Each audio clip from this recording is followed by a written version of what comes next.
This Thursday, it's very appropriate that the Greens and myself were going to be introducing a bill to be scrapping the Regional Forest Agreements Act, which is the act that overpins our outdated logging laws, the regional forest agreements.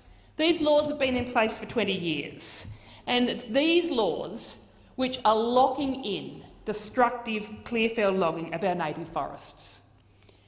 Our native forests are precious. They are home to an amazing range of animals and birds. Our outdated logging laws are sending animals and birds to extinction. I can give you a very sad list of species that live in our forests which are threatened, rare, endangered, vulnerable. They live in our forests, and over the 20 years of our outdated logging laws, which have locked in clearfield logging, their status certainly not improved, and for many of these species it has got far, far worse. We've got in Tasmania, where the government has just rolled over these logging laws, birds like swift parrots, animals like Tasmanian devils, the giant freshwater crayfish, the Tasmanian wedge-tailed eagle. In Victoria, we've got the very well-known and critically endangered Leadbeater's possum that lives in the critically endangered ecosystem of the mountain ash forests of the Central Highlands. We've got long-footed potoroos, tiger quolls, greater gliders, the masked owl, the sooty owl. We've got the large brown tree frog, the giant burrowing frog, East Gippsland galaxias, a tiny little fish that live and only live in the forests of East Gippsland. In New South Wales, koalas are in rapid decline.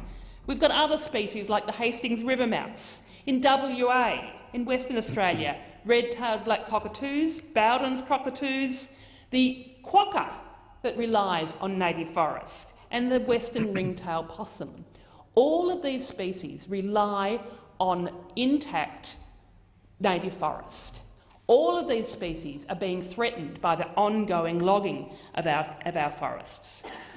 What makes our logging laws so unacceptable is that they contain exemptions to our environment protection laws, the Environment Protection and Biodiversity Conservation Act, so that where this logging occurs, it's deemed to be ecologically sustainable, regardless of the fact that you've got all of these species heading on a downward trend in terms of how healthy their populations are. And yet this government is locking that in. I mean, how will the Prime Minister tell his grandchildren that he just sat by while these precious species disappeared from Australia? The decision in early August to co-sign with the Tasmanian government a so-called variation to the Regional Forest Agreement demonstrated just how short-sighted and irresponsible state and federal governments around the country are. So the Greens, we want to scrap these logging laws because they allow for the ongoing destruction of our native forests. We know that the wood products industry in Australia has already largely shifted out of our native forests.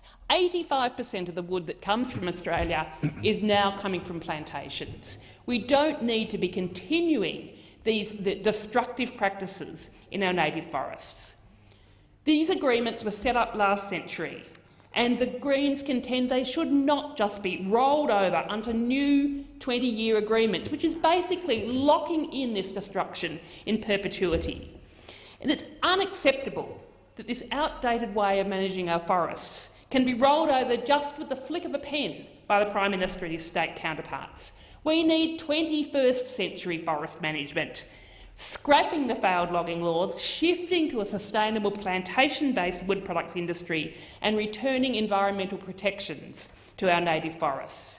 So the first step we need to do is to recognise that these logging laws are not protecting our forests and that they aren't protecting a long-term sustainable wood products industry.